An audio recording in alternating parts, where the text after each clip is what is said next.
if we show people, hey, here's how you recognize like the fundamental parts of a conspiracist story and break it down.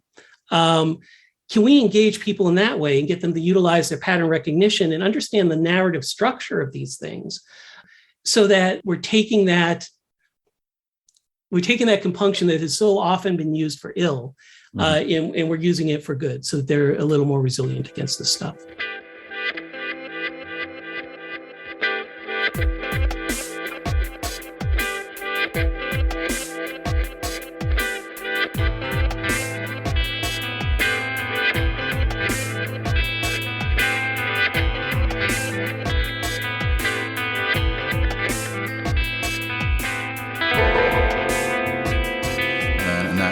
I am going to start recording season 4 of Culture Just Weird. Whoa. Yeah, it's pretty wild. The end. Oh man, how many episodes have we done? We have done, hold on, let me go back to the script. Okay. I didn't write it in the script. I just didn't want to have the tap tap noise when we're actually recording. We got new microphones, they're going to pick them up. Yeah. Well, okay, so we should probably say that. I mean, I'm sure you've noticed by now the dulcet tones of our voices are even more dulcet and even more tonal. Beautiful. Yeah. Welcome to season 4 of Culture Just Weird. Yeah, we did get new equipment though. We're new and improved. It does sound nice. New microphones. We have a new sound mixer. We have a new setup. Yeah. We're here to bring you the best. And we're really glad to be back. And if only 1% of our listeners actually even notice that it sounds better, then that's all right by me. Enough. It's like that story that my 6th grade teacher read to us about the guy throwing starfish back from the beach. And another guy went up and went, "You can't possibly save them all. Why are you throwing the starfish back in the water? You can't save them all." And it's because Jesus was carrying him that whole time. Yep. That was a great story. I know. But yeah, welcome to season 4. Thank you for being with us on this long-ass journey. That implies we have done 60 episodes, unless you count like the bonus episodes we've done for Patreon. The bonus episode we did for Patreon / our regular users at the end of last season on LuLaRoe. Oh, yeah. I forgot about that. Yeah, there's been a couple extras, or actually it's more than a couple extras now after 3 years. Yeah. So it's been a lot. It's a lot of content. It's way too much content. Actually, that's one of the things that I wanted to maybe mention in our intro today. Actually, first, let's do our creds, right? So I'm Chris. I am a game designer and data scientist. I'm Kayla, and I am a television writer. And we are both interested in cults and podcast hosts. And things that are just weird. Yes. So I just mentioned, one of the things this season is maybe go a little bit lighter on the content. We respect your time. We've thrown walls of content at you. We've done too much.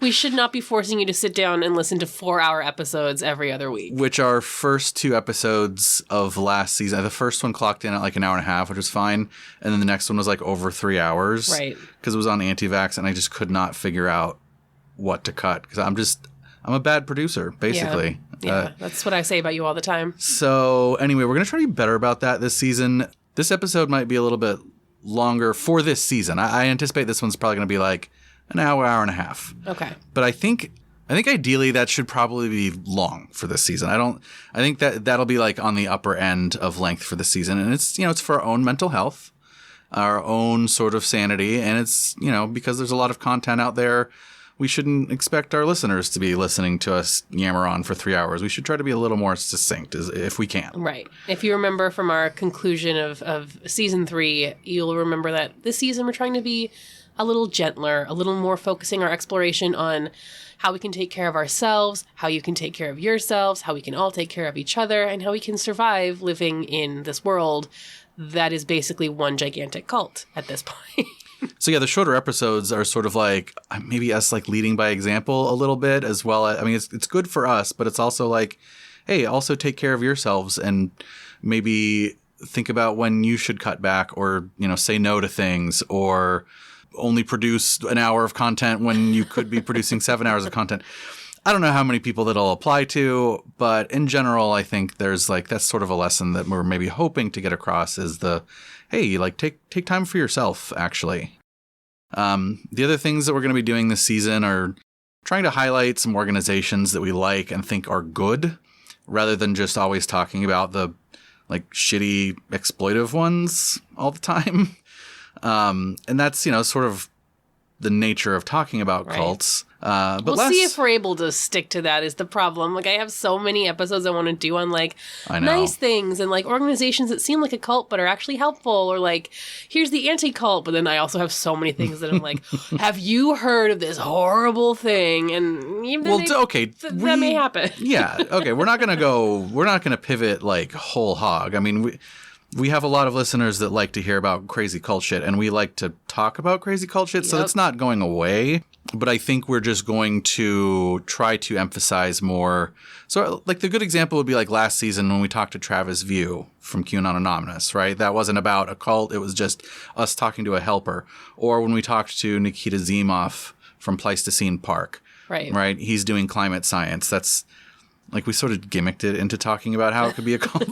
But the bottom line is, like, we wanted to highlight that as, like, a good thing somebody's doing instead of just always talking about, like, all the shit that's flowing downhill. Kayla, do you have any other business? Like, what have we been up to in the off season? My business is that I'm sick while we're recording this. So if you think my voice sounds different, it's just that I'm sick. And the only reason I say that is because I love to go... No, I love when I'm watching a sitcom and I go, like... they're sick right now. You can tell. You can tell on their voice. It's my favorite thing. So if you're sitting at home going, she's sick, it's because I am. Okay. So you've confirmed that for all the people that like to play that little mini game with the people. Yeah. Okay. But in terms of other business, nah, man, we're hanging in there. You want to talk about the show you've been writing for? I hope that you're all hanging in there. Yeah, I'm on a new show called Hightown. Watch it. It's great. It's pretty good. It's the hardcore, dark, gritty crime drama. Enjoy. I've been working on a game. You have been working on a game. I mean, that's actually relevant because I find the art that I have been... So I've been doing some dabbling in some digital art for said game. And I have found that to be personally, like, pretty relaxing and therapeutic and fulfilling. Right. Hey, you have a new hobby. You have a whole new hobby. That's right. I started going to the library. And I am totally... like, if we ever, like, this game actually becomes something that we can, publish to the public... Right. I'm absolutely using this podcast to sell the shit out of it, you guys. Why else do you have a podcast? Yeah, this is all for my personal gain. All right, but maybe if we want to have reasonable length episodes, we should get to the content. Let's do the show. Let's do it. I want to hear what you have to say this episode. I'm excited. Kayla. Yes. Have you ever been to the internet? The what? The internet? Have you been to the internet? I don't know what you're talking about. Never heard of it. You've been to the internet. I am never not on the internet. I grew up in the internet. What's it like over there? Is there enough content? No. No? I was just thinking about this the other day, and I'm not the only person to think about this, but, like, there's so much content. So much content. Mm-hmm. And so few places to go on the internet than there used to be. There used to be that is pretty content, but you'd have to go to, like, different websites, and now it's just like it's on TikTok. Everything's on TikTok. All the memes are on TikTok. It's all on TikTok. Yeah. You go on Twitter, you see the TikToks. And then you go on YouTube, and it's collated all the TikToks into a compilation of TikToks. It's like you used to have to go to different people's, like, blogs and stuff. Yeah, I know. Oh, I did. I actually went to some blogs for this episode. Oh my God. I know. But yeah, as Bo Burnham says, can I interest you in everything all of the time? Oh God, tattoo that upon my soul. Do you ever feel like you struggle with the constant stream of information? Every day of my life. 80% of which is probably some degree of garbage, but, like, it's really hard to tell which 80%. Do you ever feel overwhelmed when you log onto Twitter or open TikTok or scroll Instagram? Yes, I went and got my blood drawn today, and spent 5 minutes with the phlebotomist, and this is what we talked about. You talked Literally. to the phlebotomist about how you're... She brought it up. I mean, because we're all... She was like, I can't go on Facebook anymore, and I was like, yeah, I know. We're all facing this issue. Like, this is the issue of our time. It really is. It really is. Actually, my next line here was, Kayla, you are not alone. Oh, thank God. I think that's Is there a support group for this? Pretty clear because you talked to your phlebotomist about it. And I didn't say, I just walked in and she brought it up. My arm, and she was like, I really got to get this off my chest, I guess. I don't know. Really? I love those situations. We were just talking about, like, is it busy here on the weekends? Oh, no, it's busy on Monday. And then all of a sudden she was talking about how she watches the news too much and she can't go on Facebook anymore because it's overwhelming. Don't we all? So if I may indulge us in a snippet from our last season's interview with Mr. Matt Remsky again, and I know we already did this with our finale, but this particular slice of audio has just really stuck with me and influenced you and me quite a bit. The notion that as a journalist, you can bring somebody who's not doing something obviously illegal to account, that you can bring shame to them, that you can be so thorough with your deconstruction of Mickey Willis and the Plandemic pseudo-documentary that he'll never make another one. That's just completely, it's so naive. It's like almost pathologically naive. It's wishing for a world that just does not exist, and you want it to, and you want the world to exist because somehow you're caught on this guinea pig wheel of thinking that you're doing something positive, that you're in a ground war, that you're winning. And I don't think that's realistic. It's not just that it gives these people oxygen, it's that it poisons the soul, really.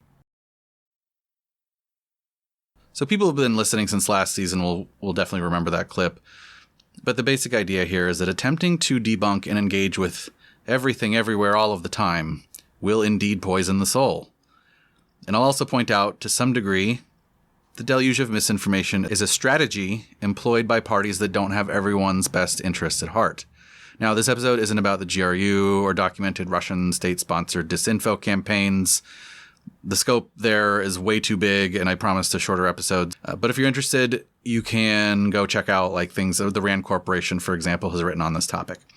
But anyway, I will bring up a quote from everyone's favorite White House chief strategist, Mr. Bannon. I don't want to hear anything from his I know, mouth. you forgot he existed. No, I didn't. Quote, "The Democrats don't matter. The real opposition is the media. And the way to deal with them is to flood the zone with shit." End quote. So that's like you might remember that quote from back in the day. Yes. That's the flood the zone with shit quote. Everybody remembers that quote.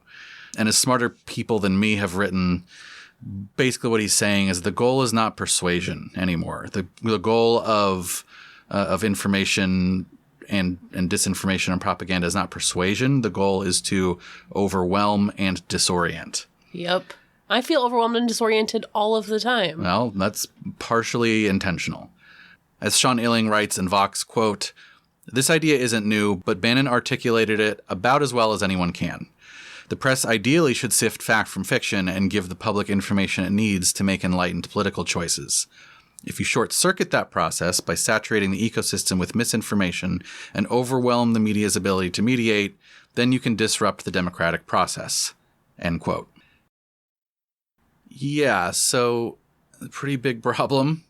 Yeah. Pretty intimidating. Well, because how do you fight back against something like that? How is any individual, how is any institution, how is any arm of government, how is any group, how is anyone supposed to fight back against that? Like literally, Kayla, what do you do? I am so I setting you up? glad you asked. That was not intentional. That is my concern, and I'm so glad that you're going to give me a straight, clear-cut answer, right? It's going to be really easy on how we can It's not going to be really this. easy. Oh, okay. Of course not. It might be a little more clear-cut than you thought. Oh. Certainly, the thing is, you need the right tool for the job. Okay. So a hammer... Kind of. Or an information hammer. A wrench. I mean, when something weighs too much for you to lift on your own, what do you need? Leverage, right? When there's too much information for you to consume, you need a tool that gives you the leverage that you need. So Mike Caulfield is a professor who is creating just these exact tools, ones that you can actually use in your own life. And he was kind enough to talk to us for today's episode of Cult or Just Weird. Thanks again so much for coming on the show, Mike. I really love your work, which we are going to talk about here. But if you could introduce yourself for our audience. Yeah, sure. My name is Mike Caulfield. I'm a research scientist at the Center for an Informed Public at the University of Washington. And I work in the field of online media literacy. This is one space I work, showing people how to sort of navigate the web. And the other thing I do is rapid response. I actually track misinformation that emerges during emerging events. So misinformation that emerges in response to new things that happen. Ukraine is a current example, but my major focus is right now is on election misinformation. Gotcha. Yeah, I knew, like, I'd read a bunch of your stuff. I didn't know the rapid response thing until just recently. I thought it was super. Actually, I wrote all of these interview questions, and then I was like, oh, man, I really want to ask him about the rapid response. That's like its own whole interview. I don't know. It just sounds fascinating to me, bottom line. But we'll get to that, as we say on the show. But yeah, I wanted to bring you on here because I wanted to highlight your work as a helper, as a person who is on the, sort of the front lines of this research about disinformation and media literacy, and also give our audience some real tangible strategies for navigating their own information spheres. So I really appreciate you being on the show. How long have you been working on this? I don't know, project, or how long have you been in this? Yeah, so the online media literacy side, since about 2010. That actually began at I was working at a small college as an instructional designer, helping faculty construct their courses. We had sort of some global college-wide outcomes that we were trying to introduce into the curriculum. And one of them was civic digital literacies. And a piece of that civic digital literacies curriculum was critical consumption. How do you kind of sort truth from fiction, from everything in between on the web? And that ended up being a bigger thing than we thought at the time. So yeah, but that's really the start, 2010ish. Okay, interesting. I mean, yeah, it certainly sounds like when you say it that way, it's like, oh my God, yeah, that's huge. Well, at the time, actually, we found some stuff that we thought was interesting about it. And we went out to try to get a lot of other people on board with teaching this stuff. And it was 2010, 2011. And at that time, we'd go out and say, hey, look, people are not as good at this as they really need to be. And people would say, well, actually, the big problem with the internet is people are rude. It was 2010, 2011. Everyone was obsessed with civility. And they were like, well, really what we should be teaching is students how to be polite on the internet. And I'm like, that's not really your big problem here. But it took a while for people to recognize the importance of it. Yeah. So was that the era of like, oh, if everybody's anonymous, then they can say me? Yeah, exactly. Like the era of David Brooks editorial after David Brooks editorial on how the sort of unwashed hordes of the internet were ruining civil discourse. And I'm not discounting that entirely. It's just, turns out not to have been the larger problem. Yeah, the more pressing. Yeah. What got you interested in this field of work? Is it just sort of like a natural outgrowth of what you were doing with your instructional design, or is it? Have you always had an interest in this? Well, I mean, so two things kind of converged. One, I had in my past, I'd run a large online political community, and I had thought of that really as separate from my instructional design work. But as I was talking to other people, part of what I realized was this is where a lot of political debate is increasingly happening. And if we're teaching our students the skills they need to be citizens, we should be thinking about this as the medium and really looking at some of the unique challenges that political discourse, civic information seeking has on the web. And so, once those two things merged, it progressed from there. And then, as I said, our ability to really get people into it was relatively limited until 2016, and in the sort of wave, what people then called fake news happened. And then people were like, oh, people are really bad at this. We might want to do something about that. Yeah, turns out there's a structural problem. So would you characterize that then as a sort of like you had like this sort of like hobby interest in something, and then you had your professional interest? Oh yeah, it's this way. Yeah.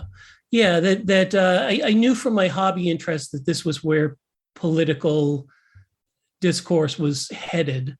And then it's always the case in like a liberal arts university, whether it's a public liberal arts like I was at or a private, that part of the goal of that education is to prepare students to be scholars, professionals, and citizens, right? Citizens is the third leg of the stool. But the way that we were thinking about citizenship, it was just not connected to the environment that citizenship was increasingly practiced in. And so yeah, I'd say that the combination of those two things definitely led me to this. Yeah, I love that framework too. And I love the name of the University of Washington Center for Informed Public, because I do feel like we got to this point where it's like college is for job, like you graduate college and it's job placement and it's what is your resume. And I do feel like there's a lot of space for us to go, try to get back to this idea that we're like producing good citizens, that we are training people in things other than just like, can you land that job at Goldman Sachs type of thing. Yeah, exactly. I mean, the skills intersect, but yeah, having a focus on all three of those domains, scholar, professional, and citizen, is just, I think, key. Well, that's a perfect segue, because I kind of feel like I'm like a virtual honorary student of yours, because I like I said already, I liked your writings, but specifically there's one thing I want to talk about, which is your SIFT technique. You're kind of well known for it. It's an acronym, SIFT. Can you talk a little bit about that for our audience? Like, what does it stand for, and what do those words mean? Yeah, sure. So one of the things that we found in 2010 when we first started to look at how students do evaluating things on the web was that students tended to approach these problems the way people approach schoolwork, I guess. Given a website and asked, hey, is this reliable? They would look at the features of the web. They'd think, I just got to look deeply at the website in front of me and figure out, hey, is this reliable? Is this not? Are there spelling errors? That sort of thing. And they would not actually do what we later learned competent professionals do, which is say, before I even look at this thing, what do other people say about this website? What do other people say about this claim, right? And what we found, and this is kind of like fast forwarding quite a bit to 2016, when I started talking to a researcher named Sam Weinberg, what we found was that the thing that really differentiated the sort of competent people, the people that didn't sort of get lost on the web versus the people that did, is the first question of a person who had a web competency was not, is this true or false? It was just, do I even know what I'm looking at here, right? Like, do I know what I'm looking at? Before I even get into this question of truth or falsity, am I under the correct impression about what I'm looking at? And also this assessment of like, do I have the capability myself to evaluate this, or do I got to find somebody else? And so SIFT encapsulates some of these information-seeking behaviors that get people to go beyond the thing in front of them and try to tap in to the sort of social network of knowledge of the web. The first one is just stop. Well, we ask people when they look at something to ask themselves, again, do I know what I'm looking at here? If there's something that they find particularly compelling about it, to kind of make a note of that, like, why am I mad about this thing? And then if they don't know what they're looking at, if they hey, this arrived from a source I'm unfamiliar with, this is a claim I've never heard before, then we ask them to go to the next steps. The rest of the steps can be practiced in any sequence. The I in SIFT is to investigate the source. And again, we're not talking about sort of a Pulitzer Prize winning investigation. We're just saying, before you retweet that thing, maybe hover over that profile and see if this person is a policy expert or a stand-up comedian, because that matters.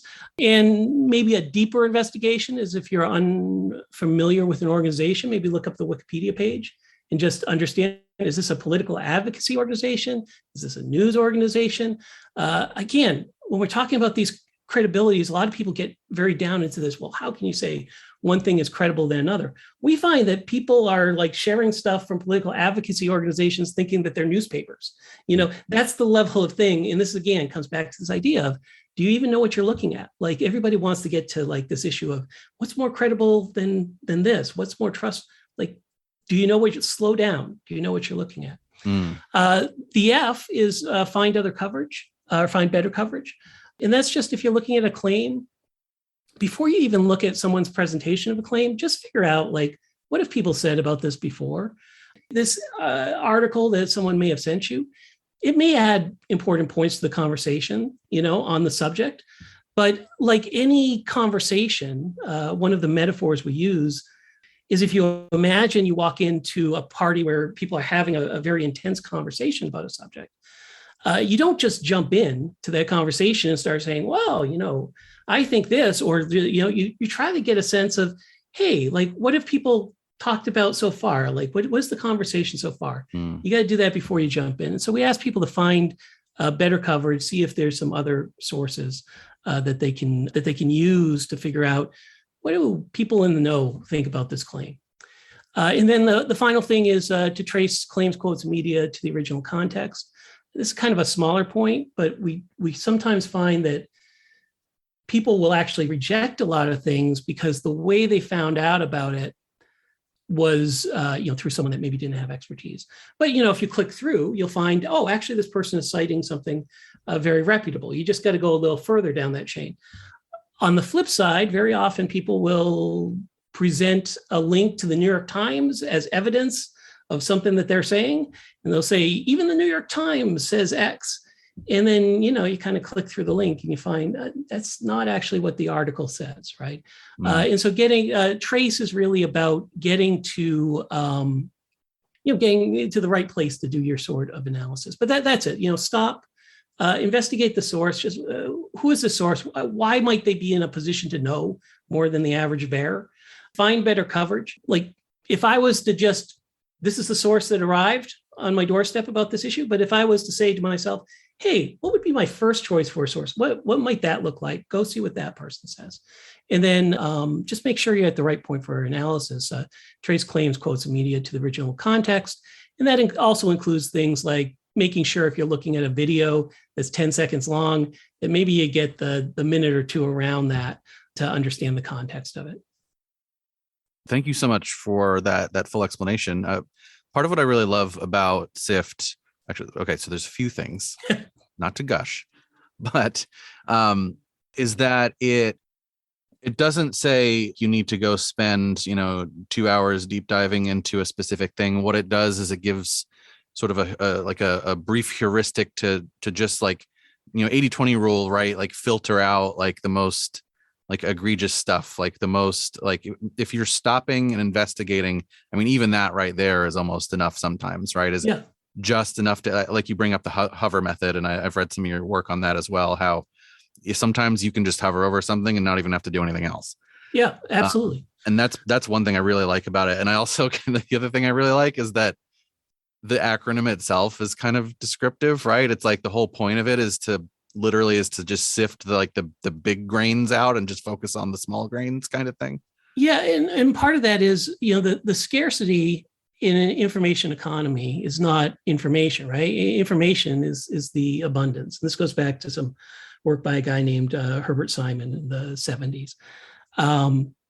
So the abundance we have in the information age is information, right? It creates a scarcity. The scarcity is actually your attention. Your attention is the most valuable thing. And one of the things that happens both by just the nature of the sort of internet web structures we exist in, platforms we exist in, but also happens as a result of people deliberately trying to overload you, is that you get thrown all these things, right? Just this endless stream of outrage, things to look at, evidence, things with circles around them and arrows. And the sort of academic approach to that has been to tell students, just apply deep attention to these things and figure them out. But what that actually does is it sort of exhausts your critical faculties. And what you really want to do is your first step is just often figuring out, is this worth my attention? So that you save your attention and you save your focus and you save your critical capabilities for the things that are really worthy of it, rather than just getting exhausted chasing, bullshit proposition after bullshit proposition. Yeah, I was going to ask you about this later in the episode, but actually I think it's probably better here. But I liked your article. I'm going to link this in the show notes, but your article entitled Information Literacy for Mortals. And it was sort of one of those moments where like I read it, I read the whole essay and I was like, oh man, that's crazy. I didn't even think about it that way. But then I thought about it for another minute and I was like, oh yeah, of course that's right. And it's basically what you're talking about now, right? Is that it's not strictly better to treat every incoming piece of information as like something you would study at a university, right? It's less about like doing deep analysis on every single thing that comes into your field of view and more about what can I dismiss. Does that sound? Yeah, and yeah. So there's a bunch of pieces in that article, but one of them is that there's this assumption in the academy that, and I think in the general culture as well, that the more effort you apply to a decision or you apply to sense making, the more informed you will be, right? And it kind of makes an intuitive sense to people.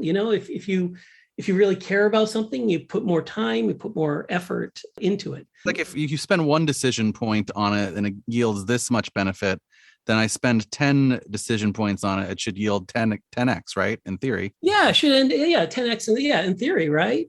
But when you actually think about decisions you make and where you've gone wrong, very often where you go most wrong in a decision is when you take too many variables into account.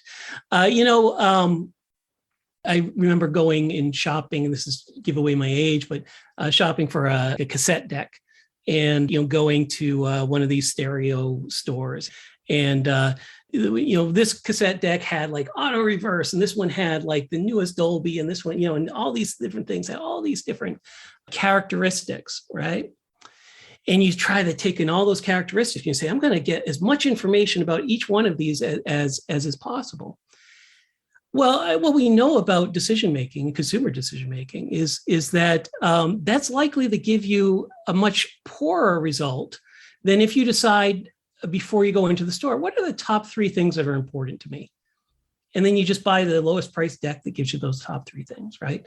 Mm-hmm. When people start to try to balance a whole bunch of different stuff and kind of hold it all in their mind, they tend to get overwhelmed and they lose sight of the most important thing versus the things that are maybe nice to have or interesting or a little bit weird, but not really a deal breaker. Mm-hmm. And so we do find when students are looking at a simple question, sometimes they will get to a relatively good idea of what people in a position to know say, what the issues are after maybe 3 or 5 minutes of searching and in research.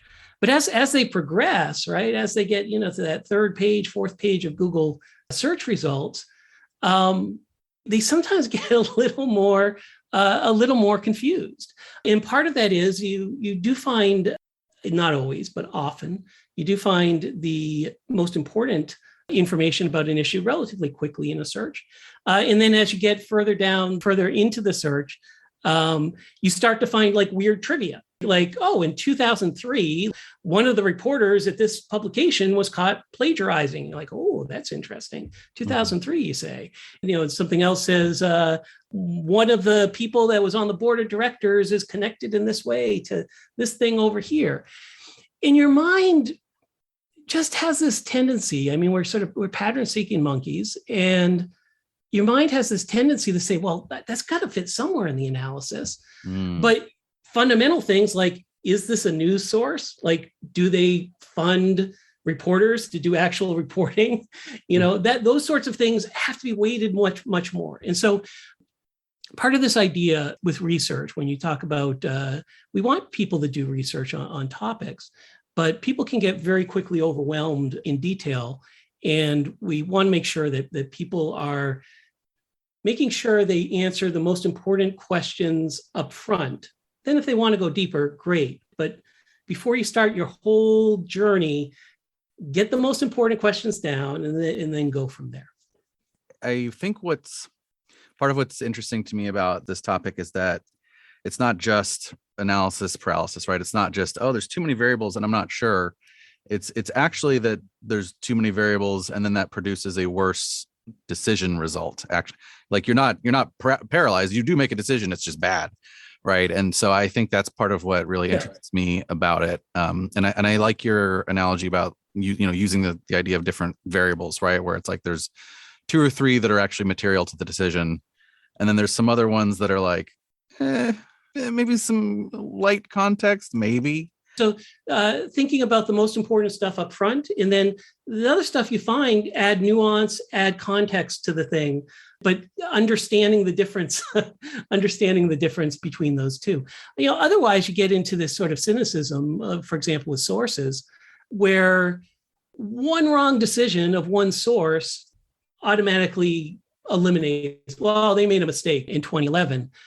When what you really want to know is something that is in much broader strokes. Otherwise, everything gets reduced to the same level of trust, right? I talk about this a little bit in an article I wrote on something called trust compression, which is the idea that one of the things we see in students is very often, it's not that they're coming in and they're gullible, and it's not necessarily that they're coming in and they're cynical. It's that you show them something from a newspaper that has an occasional clickbaity headline, and they'll say, oh, that's moderate to low trust.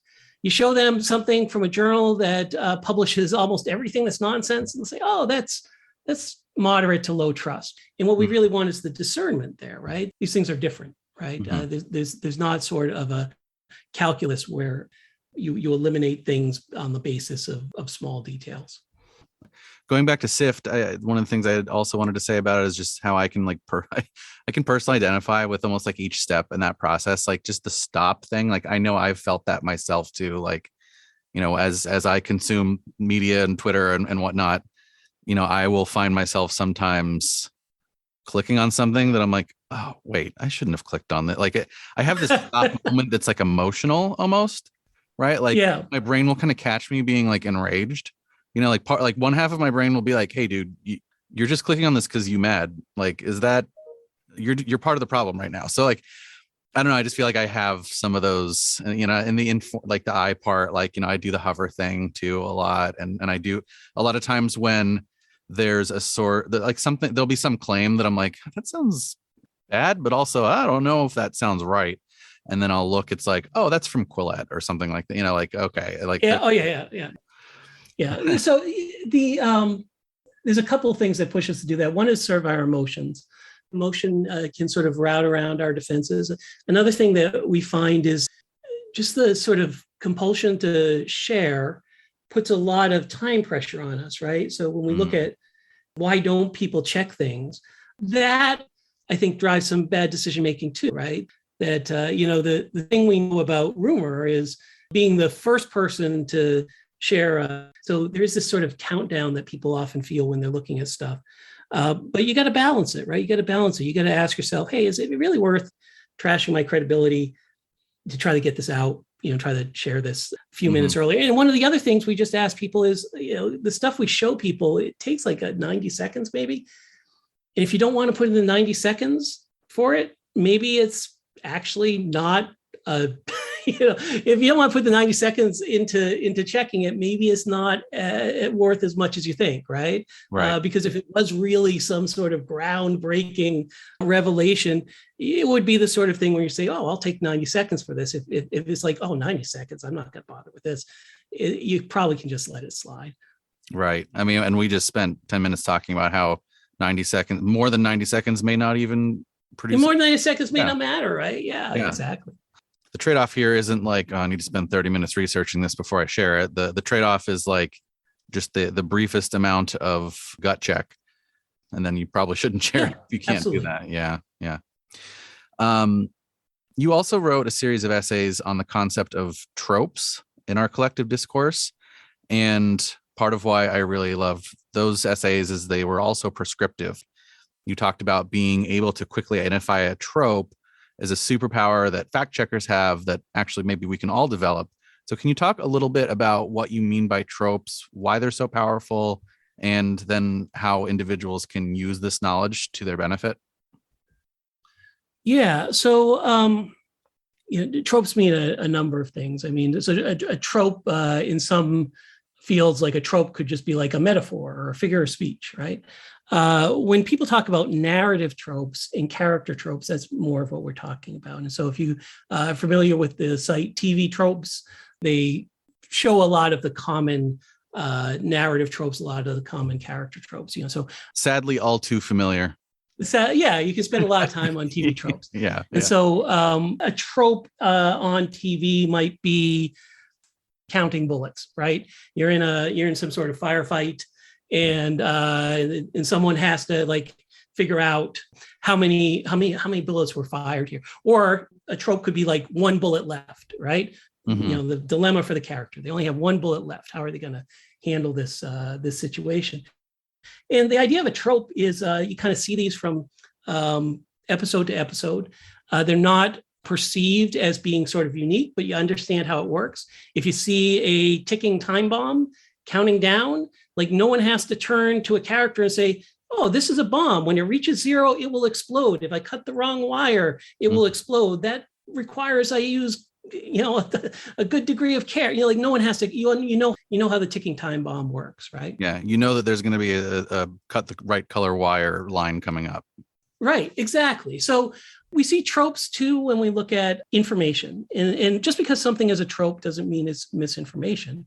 But a lot of how we consume information is based on these tropes. So for example, there's a trope, really simple thing like the body double trope. And the way the body double trope works is this. Someone sees a picture of somebody, Hillary Clinton or Bill Gates or something like that. And then they take an old picture of that person or another picture and they say, it doesn't look like Hillary Clinton. It doesn't look like Bill Gates. Why does this person have a body double, right? Mm-hmm. And we're like, oh, body. And then everybody kind of knows how to play the game. They go out and they find more pictures and they start comparing the pictures, right? And so tropes kind of tap into a couple things. One is that they signal to participants in this sort of participatory storytelling that people engage in, the sorts of evidence that people might go out and find, like let's find more pictures of Hillary or something. They also allow people to quickly process that. People immediately, when they hear body double, they know a number of reasons why there might be a supposed body double out there. And like all tropes, there are a couple instances in history where body doubles were used, but they're relatively limited, and they generally don't look like sort of the massive conspiracy that people say with body doubles. Same with like a false flag attack, right? A false flag attack is a trope where an attack on something is claimed to have been the people that were attacked actually started the attack themselves, right? To gain sympathy or to make a political point or to implement a policy. Right. False flag attacks do exist, but they're relatively contained. They're relatively small. They don't tend to look like 9/11 conspiracy theories, right? They don't tend to be like, oh, we had a false flag attack where explosives were set up in a building over time, and then to cover up the fact there were explosives, we flew multiple planes into the, like, that's not right. So part of the idea of tropes is to understand very quickly kind of the history of that class of claim, right? So if you think about false flags, it's a good example. We know some instances of historical false flags, and we know the stuff that has not turned out to be true, the sort of more expansive stuff. And understanding that you're looking at a false flag claim when someone says, oh, Sandy Hook, the Sandy Hook shooting was actually a false flag attack to try to create an environment where gun control was going to be proposed or something like that. When someone proposes that, understanding, okay, I know the trope, I know the places where a false flag attack kind of sort of applies, and it looks like this. And here's Sandy Hook, right? And what sort of class does that fall in? And it becomes apparent that it's using all the same sort of devices and faulty logic and weird connections, and then sort of subtropes like crisis actors that all the stuff over here is doing. And so understanding that and understanding the sorts of things that people are going to bring up with these false claims, I think if you know, okay, they're saying it's a false flag and they're going to say there's crisis actors, and this is how those false claims work, they're more likely to be resilient against that misinformation because they know how it works, right? Would you say it's like a pattern recognition sort of thing? Like once you So here's the thing is I think the people that try to deceive us, and I think the people that are merely confused and trying to convert us, rely a lot on getting us to exercise our pattern recognition, right? I mean, they try to activate our pattern recognition and they say, well, here's a weird detail of this, and here's a weird detail of this, and look at this. This person here was actually an actor on this site over here, right? And they're trying to get us to process all this stuff in this way that's not particularly productive, where every sort of detail, as we've discussed, becomes like another variable in this equation that just becomes sort of overwhelming.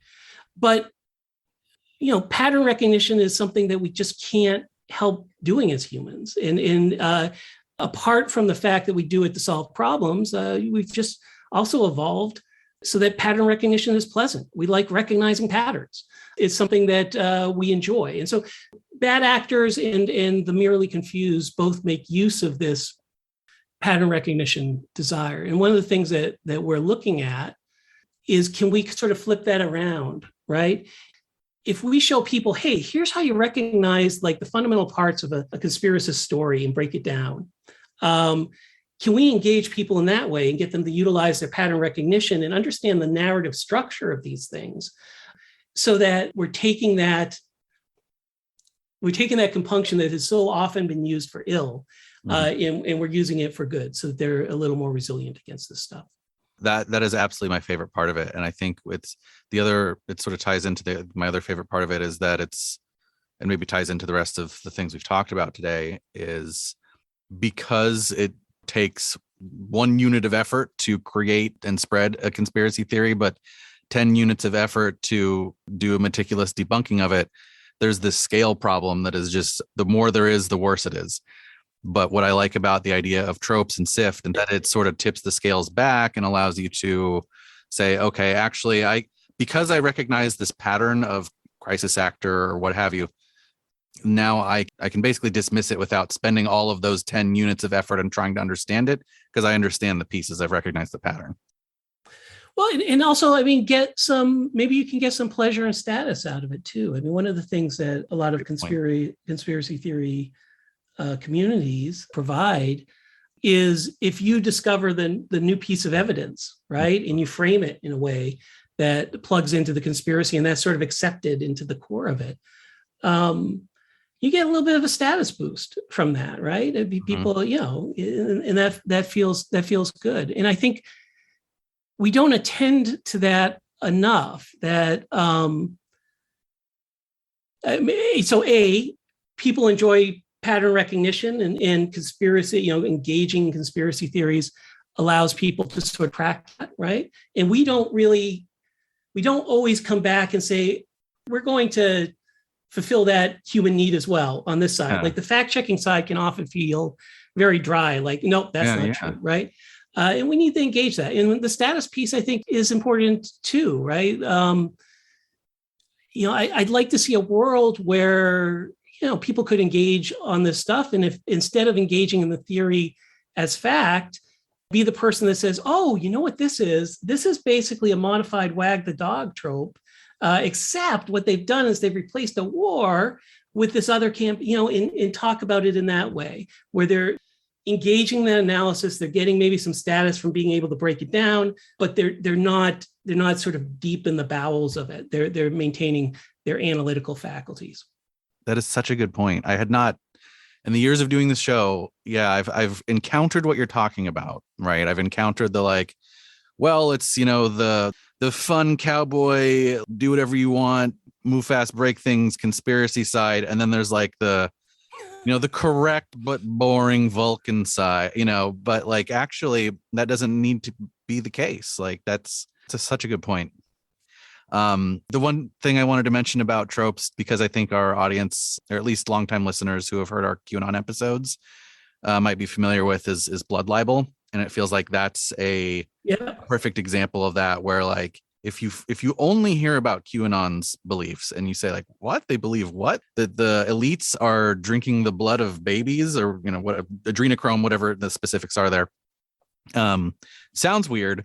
But then when you look at it as a trope, when you know that the trope exists, rather, because I think a lot of us don't, I didn't before we did the research, then it's like, oh, there's actually like hundreds of years of history behind this trope, and it showed up in the 80s, and it showed up in this time, and it showed up in like the founding of the nation in the 1800s, and back and back and back and back and back. So I just bring that up as like an example our audience might. Well, and I think the other piece of that is that blood libel, especially for sort of the TikTok conspiracy theorist, it's just kind of all sort of fun. When you understand the trope of blood libel, you realize, no, it's not fun. It's been responsible for a lot of suffering and a lot of death, a lot of oppression. And so understanding that before you kind of put a toe into it and saying, oh, actually, this trope plugs into some rather disturbing stuff. And maybe we don't go down this. Maybe we don't go down this path, right? Mm-hmm. And so, knowing the history, I think, can show you, hey, this is just sort of the retreads on old tires. It's nothing new. But I think it also can help people understand. Sometimes people get into conspiracy theories and they feel sort of light and bubbly.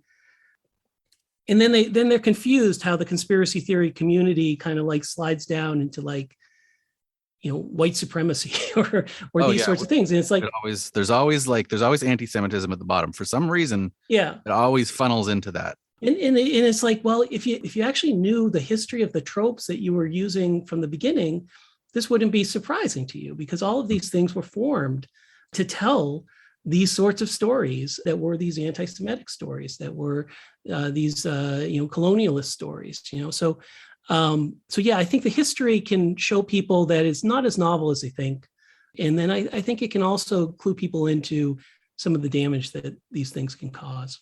Yeah, and the solution to the scale problem is so great, so neat to me, that it's because it's, rather than having to debunk by yourself 1,000 individual claims, 1,000 individual things. And that's one of the things we've seen on the show, is like there's a never ending flow of cults, cult-like groups, weird stuff out there. There's a never ending flow of it.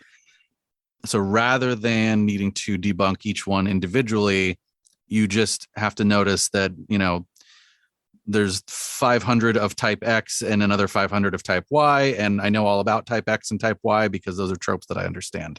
Yeah. And you can say like, okay, well this is a body double trope. And you don't have to say that proves at like 99.99999% certainty that this is false. What you have to say is, you say like maybe 99%. You say, look, given the history of this trope, the burden of proof is on you. I'm not going to do the work here. This is a trope that almost always doesn't pan out. The configuration that you presented this in looks like other things. We've done them before. You can go back. You do the work. We're not going to sit here, and you have to show why this time it's different. This is one of the things we struggle with, is that because people present these claims as novel, because they don't show the fact that, oh, this is just the same thing recycled. Mm-hmm. They present them as new, and therefore as requiring, new refutations. But I think once you understand they're old, it's not to say that they're not true, but it is to say, like, you got to show why all the old refutations don't apply here as well, right? That's the burden is on you. And if you can do that, you'll listen. But very often the game with conspiracy theorists is that the burden of proof is on the person outside of the conspiracy theory. They not explain every single detail of the conspiracy theory. Somehow they have failed to disprove it. Whereas if the conspiracy theorist has 98% of their theory knocked down, well, they still have the 2%. You haven't shown them. So you got to, for stuff that we've seen before, you got to flip that script. I'm not saying that this is a way to get family members out of it. For that, talk to someone like David Neward or someone like that. But I do think for the conspiracy curious, for the people that aren't deep down the rabbit hole, I think saying, this isn't new. This is satanic panic. This is Britney Spears is the Illuminati. this is pretty old. This is pretty old stuff. So how would you say, like, if we're talking like directly to our audience here, what's a good recommendation? Like, learn the tropes, or is there a good resource for that? I mean, you can always tell them to listen to our podcast more. Like, that's kind of what I'm getting at here. Yeah, well, you can listen to the podcast more. Absolutely. One of the things that I think is frustrating on the research is you can actually learn more about conspiracist tropes right now on TV tropes than you can in the academic literature. And that's not great. That's not a great situation. But it's partially because for a lot of years, conspiracy theory was not taken particularly seriously as an academic subject, whereas, by people like TV writers, that was their bread and butter for a long time, right? So I do think going through TV tropes is probably actually a good first stop in just understanding how tropes work. I do hope that over time we'll start to identify some of the major tropes in various types of misinformation. But you could start with something like TV tropes. You could listen to things like this podcast. And I think it's important for podcasts like this and other podcasts to really tie these things when you're dealing with something that seems novel. If you tie it to the history, and I've listened to some of your podcasts, and you do seem to do this, to tie it to previous sorts of instantiations, because it's building that up and understanding that this is just old labels on new bottles of wine, or how, I forget how that goes. This is just sort of retreads on these ideas. I think that's one of the more powerful cases to be made, and I don't think we make it. But yeah, I hope to do more with the subject of tropes over time, and try to figure out what are some of the core tropes that keep on getting used. I'll give you an example of sort of a metatrope, a pair of metatropes that's used a lot is what I call the Potemkin crisis and the Potemkin victory. Okay. So the idea of a Potemkin crisis is somebody wants to get a policy solution or implement something or get some result. In order to do that, they have to create an enemy, so they launch some sort of false flag attack or something like that. So Potemkin crisis, 9/11, Sandy Hook, these are sort of Potemkin crisis things. Potemkin victory is the flip side of that, right? Potemkin victory is something like the moon landing, right? So we want something that makes us feel like we've won, we're great, we're awesome. And so we stage something, right? We stage something to show people, hey, everything's okay. And then we put that on the moon. Once you start to think about these things as broad categories, you start to realize they all use the same pieces, right? The minute someone sees something and it's Potemkin crisis or Potemkin victory, somebody is going to propose that it was done on a soundstage, right? Whether it's the moon, whether it's Sandy Hook, whether it's the Gulf War in 91, in the accusations that CNN was filming it on a soundstage, someone's going to make the soundstage accusation, right? The minute it's a Potemkin crisis, someone's going to talk about the crisis actors thing, right? And so this is one of the ways that tropes kind of pull things together for people, both processing things and I think analyzing things, is once you're sort of in a particular area, all these other things are sort of activated and you just know they're going to show up. And so if you're prepared for that, you can do a better job. And so part of what I'd like to do is start mapping these out a little more fully and take a little bit of a cue maybe there from the TV trope site, as well as from the academic research, and not just narrative tropes, things like character tropes, right? So, one of the character tropes in almost all conspiracies is the renegade. You got the person from the inside that's now on the outside, and they're going to tell you the truth. And this has been noted since Richard Hofstadter, back in his 1964 essay on the paranoid style in American politics. I mean, he noted that back then, like conspiracies, they always have a renegade. There's always someone from the inside that's coming to the outside, and they're going to give you the truth. So these sorts of things, mapping them out and understanding how they all relate, and and hopefully helping people sort of learn how to read these things without having to believe them. Right. Well, that was actually my next question is is there like a dictionary out there of these types of tropes, or is that what you're talking about? Something That's what I'm talking about. I feel like that's what we need. A lot of it overlaps with the stuff that you find in other media, in books and other pieces of fiction. The tropes that are most useful to people in conspiracy communities are the tropes that there's a certain subset and they work a certain way. This Potemkin crisis or this Potemkin victory, and then we get the soundstage. Well, there's a number of things like how to look for evidence that something's on the soundstage, right? Like if there's little glitches in the video, you say, well, that's a green screen, right? So you go and you look for little glitches in the video. If there's sort of a flattening effect, where sometimes cameras, for various reasons of lighting, seem to flatten distance, you say, well, it's studio lighting. And so these tropes sort of signal what people look for. And the ones that you find in conspiracy communities are not necessarily the full set of tropes that you would find in fiction, but they're very often a subset that is very honed for people to participate, right, so that people can go and find additional evidence. In the moon landing, the soundstage, people were looking at the different rocks, and they found like a rock that supposedly had like a C on it, and they kind of made up this idea that that's a prop mark for a rock. And it's like, of course, like that's not how props work. They don't put C on a visible prop. But yeah, part of the idea would be the pull from the stuff we know from fiction. But some of the interesting pieces of that is how specific tropes are really profitable trying to find attention or status because they allow for the discovery of certain types of evidence. Right. It's like for that clout currency. Yeah. It's interesting the overlap you mentioned between sort of like fiction tropes and these like conspiracy tropes, like how much overlap there is there.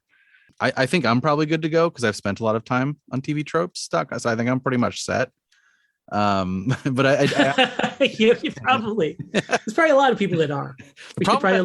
There's so many links. It's just link after link. God damn it. But no, I think it's cool that that's actually one of the things that you recommend, and it does make sense because, like you said, yeah, there is an overlap there. What is your personal, working in this space can be dismal. What is your personal mental health routine? Like, how do you maintain your own sort of like sanity and health? Oh, geez. I'm not sure I'm the best example because I don't. I'm not as good about protecting it as I should be. But I think that things that ground you are your personal relationships. I think it's great if you're in this work to, for example, my wife Nicole, she's an art teacher. She has nothing to do with any of this stuff. And for me, that actually is wonderful. I think having people outside the work that you care about, that when you start talking about, that's a wag the dog thing, and they're like, I don't know any of the words that just came out of your mouth.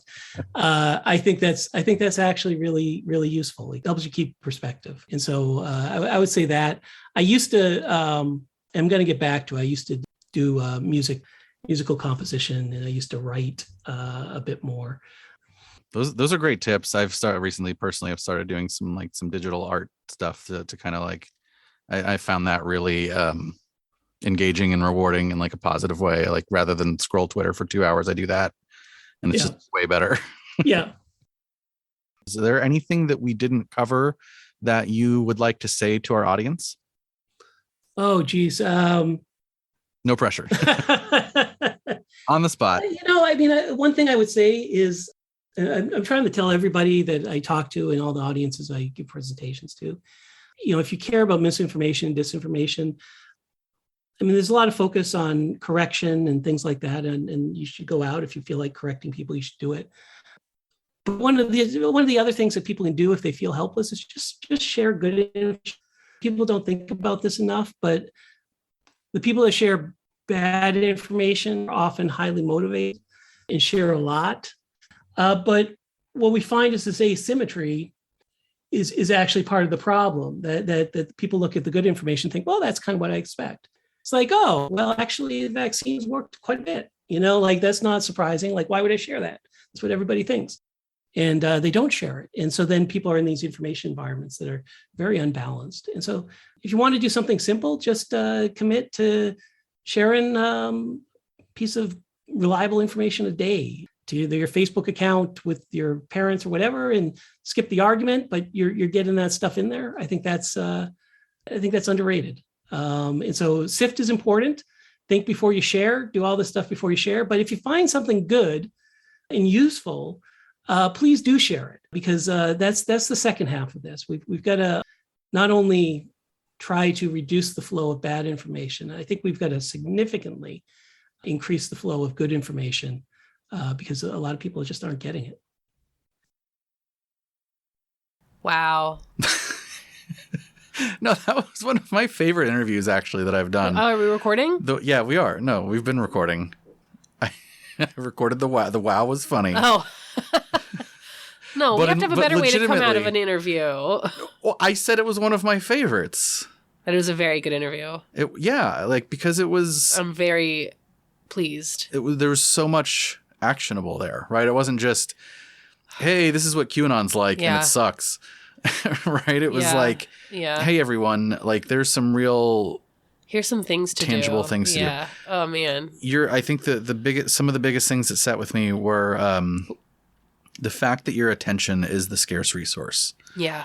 Right? And using the idea of tropes and using the SIFT technique. Actually, let me stop you. Yes. As we go into our analysis of said interview, would you mind reminding us what the SIFT technique is, what it you want me to stands for? sift out what the SIFT so S is stop. I is investigate the source. F is... What's F? No idea. Shit. You didn't write this down? No, I had it in my head. F is find better or other coverage.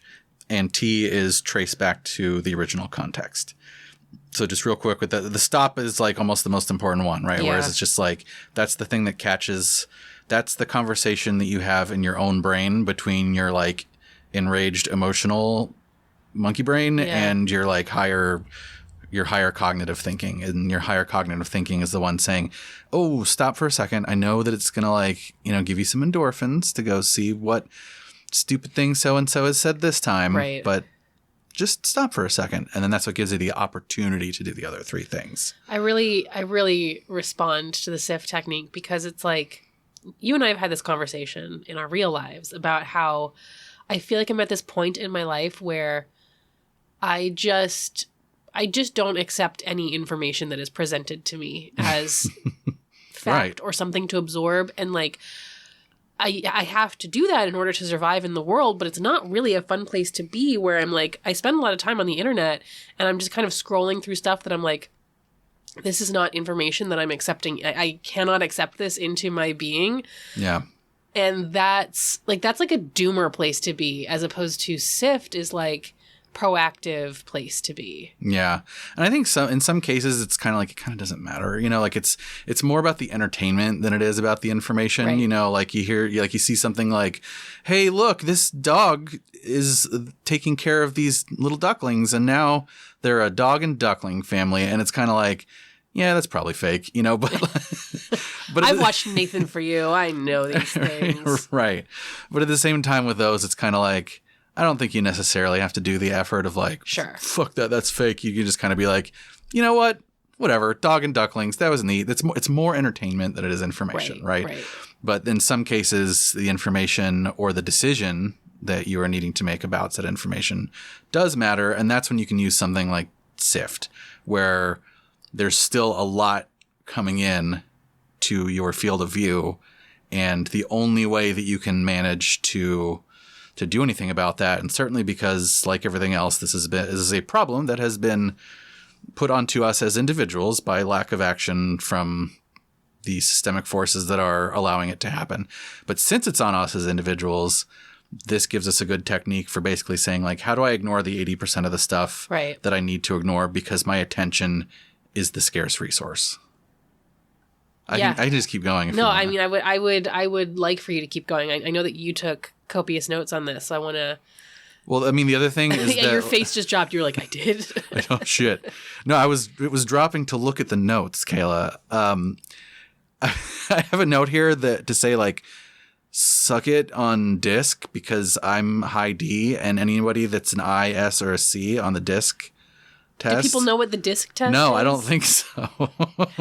What is the disc test, and why are we talking about it? Just because D is... What? So anyone that's like worked in corporate America has probably done like a, personality test type thing. And at Blizzard, we did this one called DISC, which was supposed to sort you into like how you relate interpersonally. This sounds like a cult. Oh, it super is. I did DISC for a job too. Yeah. When I worked for a cult. Yeah, exactly. So D means sort of like decision, like you just make a decision, even if it's wrong. Right. And I is interpersonal. I think it's like, you're better at being friends with people. I don't know. C is conscientious. I don't know what Social. S is. Social? No, S is steady. S is don't rock the boat. And C is conscientious. It's like, so if you're conscientious, that means that you like to analyze stuff a lot before, making a decision or moving on it. Right. And since I scored high in D, which is just make a fucking decision, I am utilizing this entire interview as a way to say that I am superior to everyone else. I don't think this is the takeaway from this interview with Michael Caulfield. No, that was the takeaway, is that I'm superior. No. How about we talk about my takeaways? All right. So I think my biggest takeaway from that is the phrase of, do I even know what I'm looking at? And I think that is so important because, like, I consider myself to be someone who's very media savvy, media literate, internet savvy. And oh my God, the amount of times that I have been duped, that I have caught myself sharing something that's fucking fake, that I have gotten tricked. It's mind-boggling. And I'm somebody who like considers myself I do consider myself internet savvy.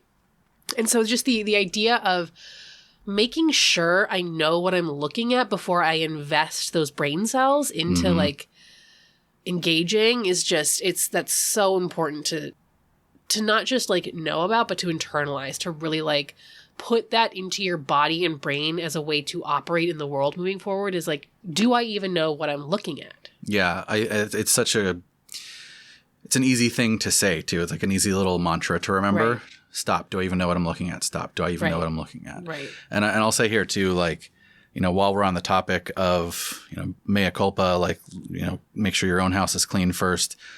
This is totally like not just a right wing thing. Like I know we talked a lot about the Hillary Clinton, and we've complained about Steve Bannon, and all of those things are true. There's a lot of conspiracy theories about Hillary and Bill Gates and whatnot.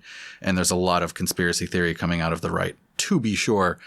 But especially recently, like, with the Ukraine stuff and there's so many, like Rebecca Jones in Florida. We talked about the body double trope. Yeah. The biggest one that I can remember of the last couple years was the Melania Trump body double. Exactly. And we're like, from the right. There's a Hillary Clinton body double trope. Those dumb people on the right.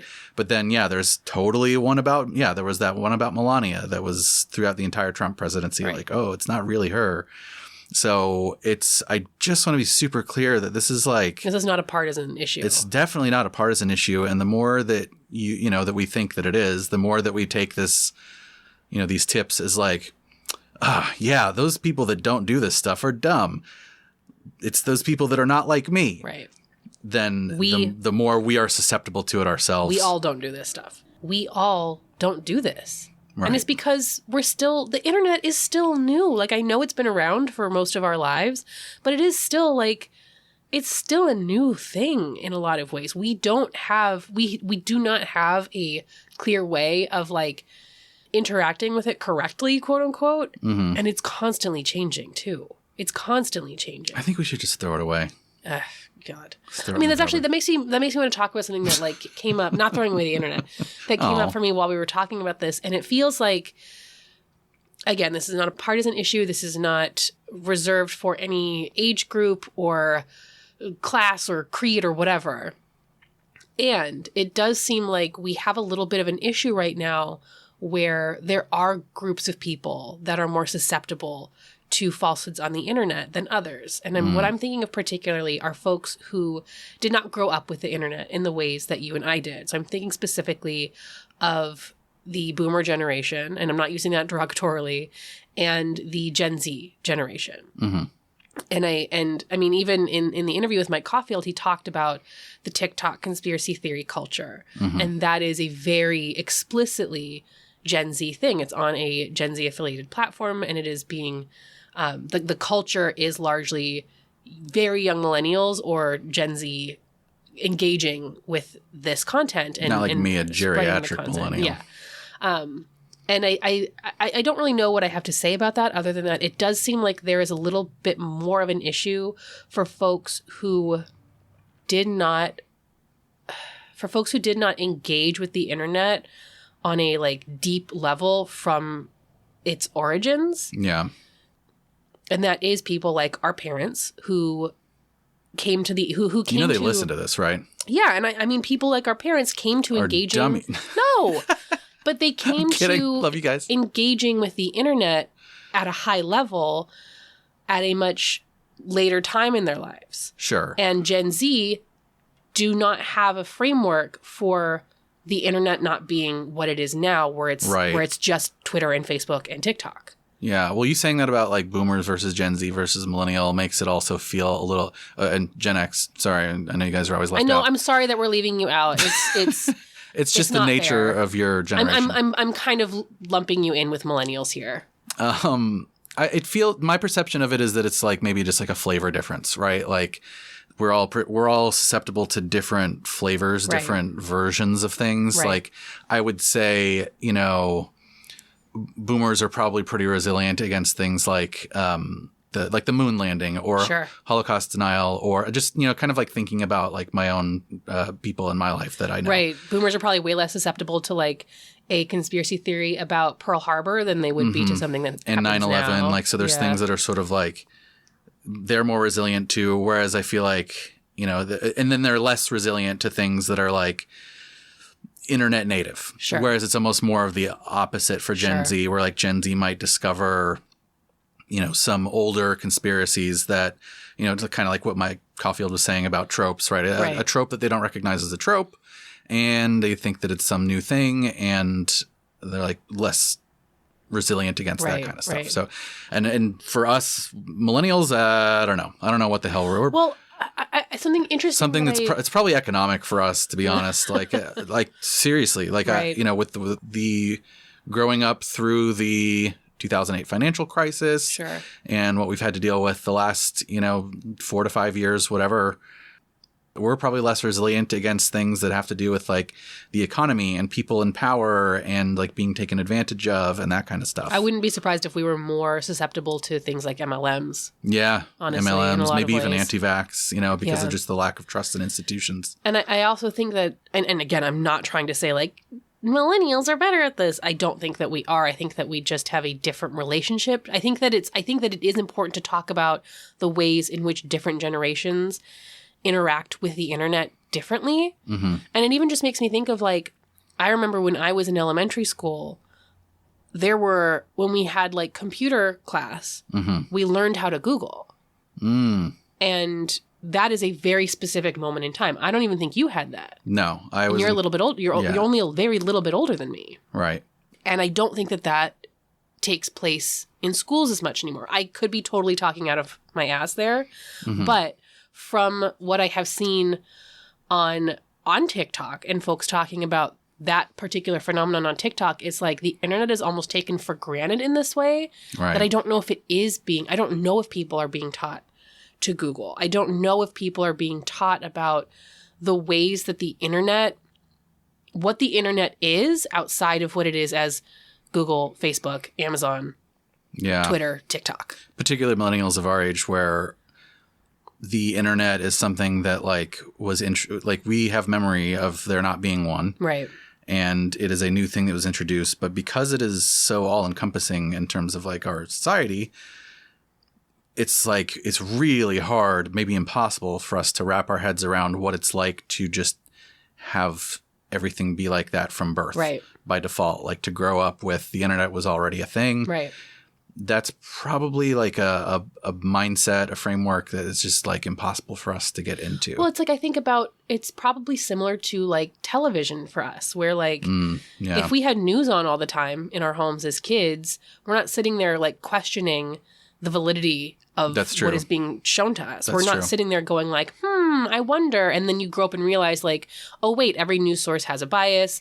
There are certain things that are shown and aren't shown. And sometimes you Right. get total propaganda, blah, blah, blah. And you have to like actually be savvy. You do have to actually be savvy about your news media consumption. Mm-hmm. And so if you grow up in a society in which the internet is omnipresent, I think it's less likely to be inherently critical of it or inherently distrustful of it in some ways. Right. Or even to know forget you're not learning techniques like searching or sift or whatever.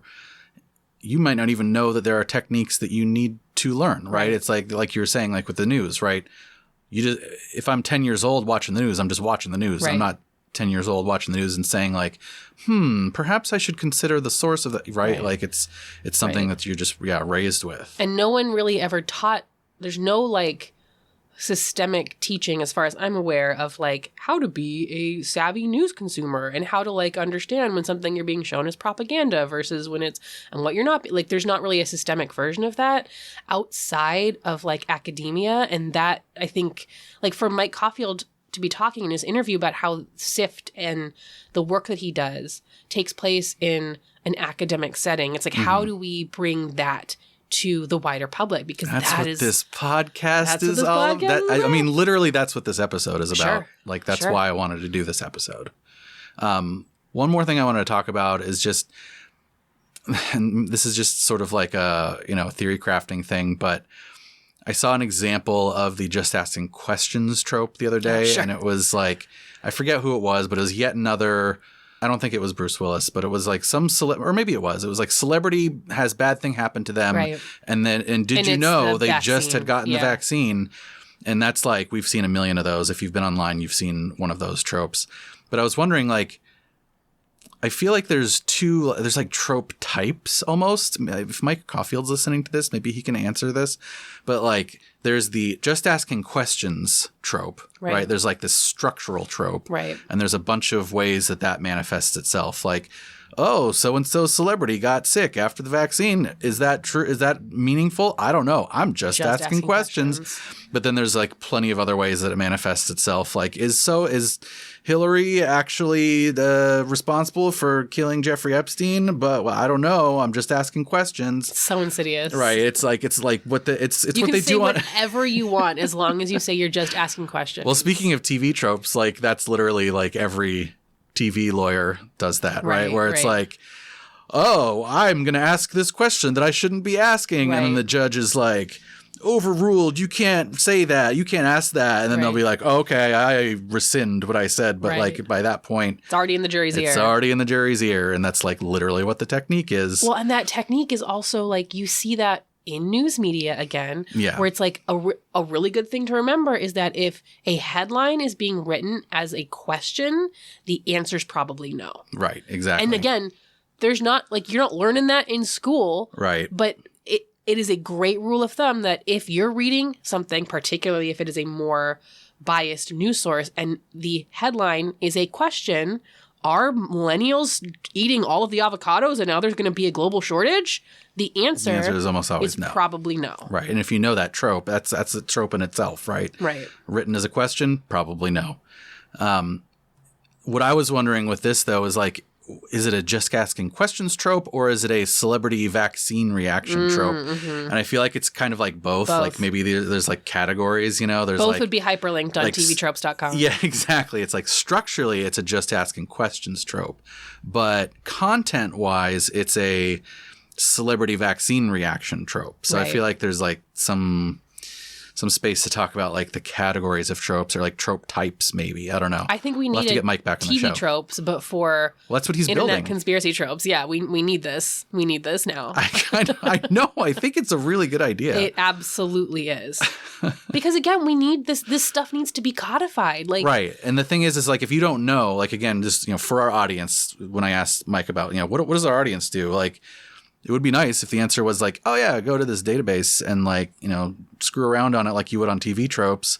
And at the end of the day, you'll be resilient against conspiracy theories. Or, it could even be like, maybe it'd be better as something that's, easily referenceable. Like it's easy to search, right? You go to this thing and you're like, I saw this claim and it involved, somebody said false flag, and I'm going to type false flag into here. And then you're like, oh, yeah, that came up on conspiracytropes.com, false flag. Here's all the instances of that in the past and why it's never panned out and yada, yada, yada. Right. I do want to just say one more thing connecting back to, I just want to clarify something that I said where connecting it back to the like boomers versus Gen Z. You want to apologize to our parents? Okay, I'm sorry, parents. But what I really mean there is that there are unique weaknesses. Yes. To exploit. Right. In various groups of people. And I think that does include us. And that absolutely includes everybody.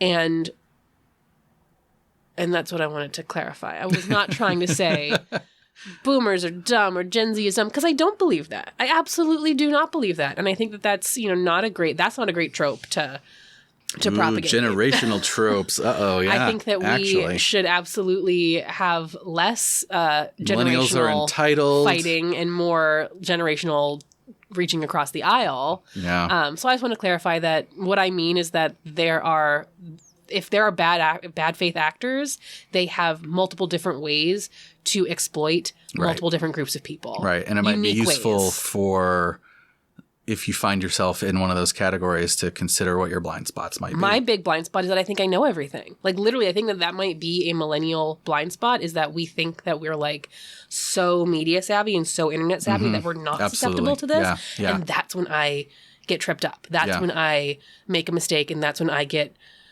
duped by misinformation on the internet. Agreed.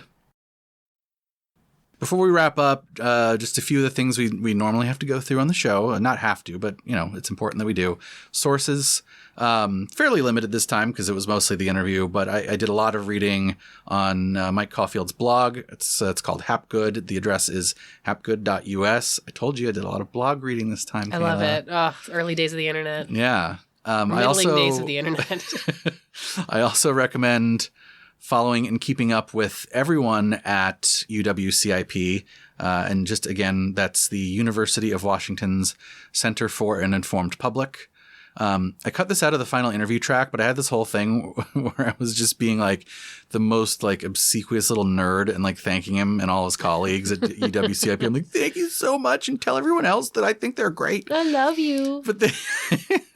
But they deserve it. I mean, so I follow them on Twitter. People doing good work deserve their flowers. That's right. So follow them on Twitter. I won't list them all out here, but you can go to UWCIP's Twitter and find them, and read their blog posts. I also want to do a quick shout out to their communications director, Michael Grass, who is a huge help with resources and coordination for me. And these last two may be spoilers for future episodes. TBD. I kind of want to, but I also did some research using the resources available to me from the Stanford Internet Observatory. And I'll specifically recommend following Renee DiRista, and then also the John F. Kennedy School of Government at Harvard. And specifically there, I'm talking about, I'd highly recommend following Joan Donovan on Twitter and following her work. All of these folks are aces on the vanguard of media literacy and misinformation research. And that's it for the sources here. I'll put all that stuff in the show notes. This is one of those episodes I mentioned up at the top of the show where, again, we're highlighting a specific helper and some of his most helpful techniques. Not exactly a cult, so it doesn't really make sense to go over the criteria. Is Mike Caulfield a charismatic leader? Yes or no? Oh, Answer absolutely. It right now. Absolutely charismatic, yeah. But the reason we're even having a show about the topic is that it does relate to cults, particularly since cult-like groups engage in disinformation and the internet has greased the skids for everyone, cult-like groups included. So expect us to bring up the idea of SIFT and information tropes in our future episodes. To sort of wrap this up here, I'll just say that in the past, I think we've characterized the whole, like, I can see where this is going to go thing when we're looking at some of these groups like QAnon or anti-vax or individual people like Joe Rogan. We've sort of characterized that as like a curse. When we were talking to Cassandra. Matt Remski, and Travis View last season, like they sort of had that future sight Cassandra, like they talked at length about how they can tell exactly where XYZ story or person is going to go. And Mr. Remsky could predict exactly what was going to happen after Joe Rogan contracted COVID, and how you and I can tell when we see a few key attributes in a group, those are red flags, and we know what else we're going to see when we look at those groups. And yeah, we've really sort of characterized that as a curse. But after talking to Mr. Caulfield about this idea of tropes, maybe it's not a curse, actually. Maybe it's a superpower. Maybe it's actually us utilizing the power of tropes to keep us safe and to protect the precious, precious resource of our limited attention and short time on Earth. I'm Chris. I'm Kayla. And this has been Cult. Or Just Weird. Enjoy the new music for season 4. Ooh.